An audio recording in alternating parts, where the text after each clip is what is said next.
Timeline, 5000 ans d'histoire, Richard Fremder. Parmi tous les dirigeants que De Gaulle rencontre pendant la Seconde Guerre mondiale, Joseph Staline, c'est sans doute celui avec lequel la relation est la plus paradoxale. Tout semble évidemment pourtant les opposer. Vous avez d'un côté un officier français, catholique, patriote, nourri de culture classique, profondément attaché à l'indépendance nationale, de l'autre un révolutionnaire bolchevique, devenu dictateur, maître d'un régime totalitaire, responsable de purges, de plus en plus gigantesque d'ailleurs, et à la tête d'un empire idéologique qui prétend transformer le monde. Donc tout les sépare. Leur histoire, leurs valeurs, leur vision de l'homme en général, la conception de la société. Et pourtant, fait étonnant, De Gaulle éprouve souvent davantage de respect pour Staline que pour Roosevelt.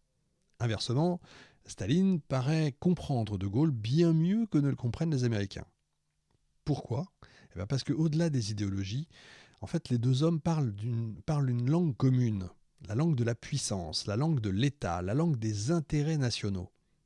Pour comprendre cette relation singulière, il faut revenir au contexte et revenir en arrière. Quand De Gaulle arrive à Londres en 1940, l'Union soviétique, je le répète, n'est pas encore l'allié des démocraties occidentales. Au contraire, depuis août 1939, Staline est lié à Hitler par le fameux pacte germano-soviétique. D'ailleurs, le monde entier a été stupéfait, évidemment. Hitler, qui a passé son temps à cracher sur les communistes, qui signe un pacte germano-soviétique, ça c'est quand même stupéfiant.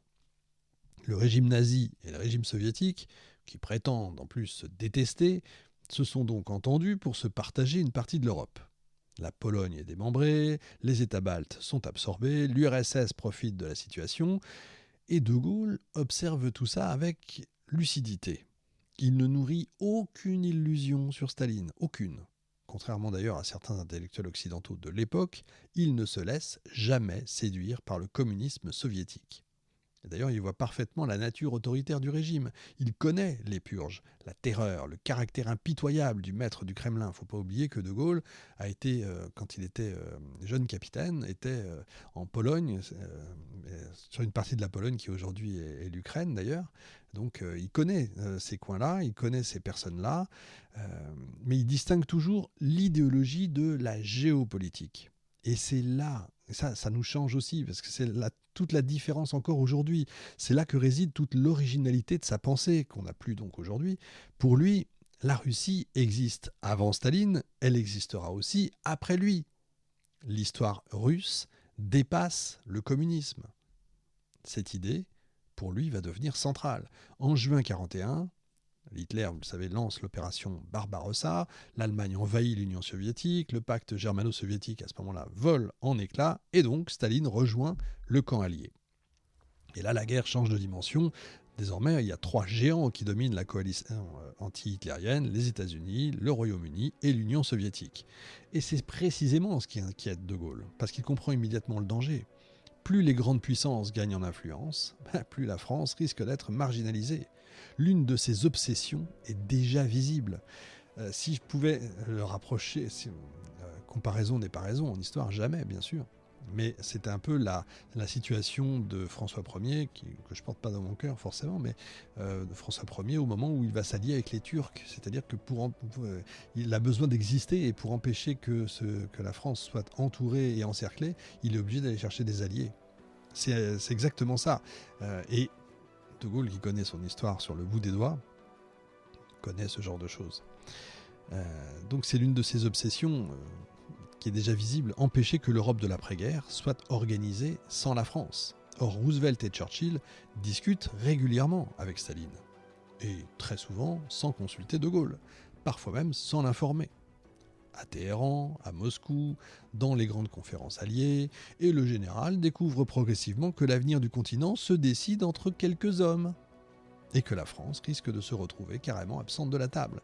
Cette perspective lui est littéralement insupportable, et c'est pourquoi il cherche rapidement à établir une relation directe avec Moscou, pas du tout par sympathie idéologique, vous l'avez compris, mais par nécessité stratégique. De Gaulle raisonne toujours de la même manière. Si la France veut compter demain, elle doit, écoutez bien, parler avec tout le monde aujourd'hui, y compris avec Staline. Ouais, ça nous change là encore. Cette logique conduit au Grand Voyage, le Grand Voyage de décembre 1944, l'un des épisodes les plus fascinants quand même de sa carrière, Paris est libéré à ce moment-là, hein. La France est redevenue un acteur, pas encore tout à fait majeur, mais un acteur important, mais son statut international reste fragile. Roosevelt continue de se méfier, comme vous le savez, les Américains dominent la coalition, l'avenir européen demeure très incertain pour la France, De Gaulle décide donc de se rendre à Moscou. Voyage historique. Pour la première fois, les deux hommes se rencontrent et se rencontrent longuement. La scène est fascinante, d'un côté Staline, l'homme, certainement l'un des hommes les plus redoutés de la planète après Hitler évidemment, responsable de millions de morts déjà, chef d'un immense empire, maître absolu de l'Union soviétique. De l'autre, De Gaulle, chef d'un pays libéré mais très affaibli, dépourvu de moyens militaires. Il n'a que les moyens militaires américains ou soviétiques, hein. Et pourtant, aucun des deux ne traite l'autre avec condescendance. Staline est même surpris. Depuis des années, il voit défiler des diplomates, des ministres, des responsables étrangers qui cherchent à lui plaire, à l'impressionner, à le flatter. Or, De Gaulle fait exactement l'inverse. Il parle d'égal à égal, il ne cède rien, ne demande aucune faveur, n'accepte aucune tutelle. Pour Staline, cette attitude est inhabituelle. Et probablement justement respectable. Parce que le dictateur soviétique admire la force, toujours, chez ses ennemis comme chez ses alliés. Il méprise les faibles. Je pense que ça, c'est une des caractéristiques russes. Vous voyez ce que je veux dire ? Suivez mon regard, si je puis dire. Mais ces gens-là respectent ceux qui défendent leurs intérêts avec détermination. De Gaulle appartient à cette catégorie. Les discussions sont longues, parfois tendues, il ne faut pas non plus croire que tout va bien, hein. Elles reposent sur une compréhension malgré tout mutuelle. Tous les deux pensent en termes historiques, pensent en termes géopolitiques, considèrent que les nations demeurent les véritables acteurs du destin humain. Alors ils ne partagent pas, on est d'accord, hein, les mêmes valeurs, mais ils partagent le même réalisme. Le résultat concret est important. Et donc le traité franco-soviétique est signé à Moscou. Il renforce considérablement la position internationale de la France. Donc De Gaulle a obtenu ce qu'il était venu chercher, une reconnaissance, une légitimité supplémentaire, une place dans le jeu des grandes puissances.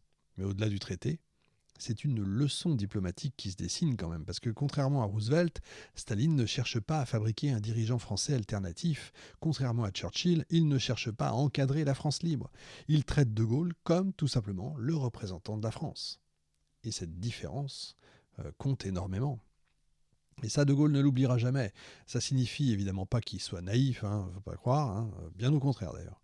D'ailleurs, il déteste les soviétiques. C'est un truc, les communistes soviétiques, pour lui, c'est une aberration. Mais il comprend les ambitions soviétiques. Il voit l'armée rouge avancer vers le cœur de l'Europe. Il observe la mise en place progressive de la domination soviétique en Europe orientale. Il sait qu'une nouvelle confrontation est en train de se préparer. On le sait parce qu'il l'écrit. Donc, et l'avantage, c'est qu'on a tout. Donc ça, c'est bien. Et je pense qu'il le sait avant même beaucoup d'autres, à mon avis. Mais là encore, sa pensée diffère de celle des Américains. Il refuse les visions simplistes depuis toujours. Pour lui, l'Europe ne doit être ni américaine, ni soviétique. Elle doit retrouver son propre équilibre, si vous voulez. Et la France doit participer à cet équilibre. Et c'est déjà en germe la politique qu'il va mener à partir de 1958. Hein. Une politique d'indépendance, de dialogue avec l'Est, mais sans alignement. Une politique de coopération, mais sans soumission. En réalité, la relation entre De Gaulle et Staline révèle quelque chose d'essentiel sur le général. Il ne juge jamais les dirigeants uniquement à travers leurs idéologies. Il les juge à travers leur rapport à l'État, à la puissance, à l'histoire, avec un grand H. Et c'est pourquoi il parvient parfois à mieux comprendre Staline que Roosevelt. Remarquez, Staline durera un peu plus longtemps que Roosevelt, donc tant mieux. Parce que le premier assume ouvertement sa logique de puissance, Staline, tandis que le second, Roosevelt, masque souvent derrière un discours universaliste. Et cette lucidité va être précieuse pour lui, parce que quand la guerre touche à sa fin, une évidence apparaît. Hitler est condamné, Roosevelt va bientôt mourir, Churchill sera certainement battu aux élections, mais Staline, lui, est en train de devenir le maître de la moitié de l'Europe quand même. Le monde de l'après-guerre est déjà en train de naître. Et De Gaulle comprend qu'une nouvelle bataille commence.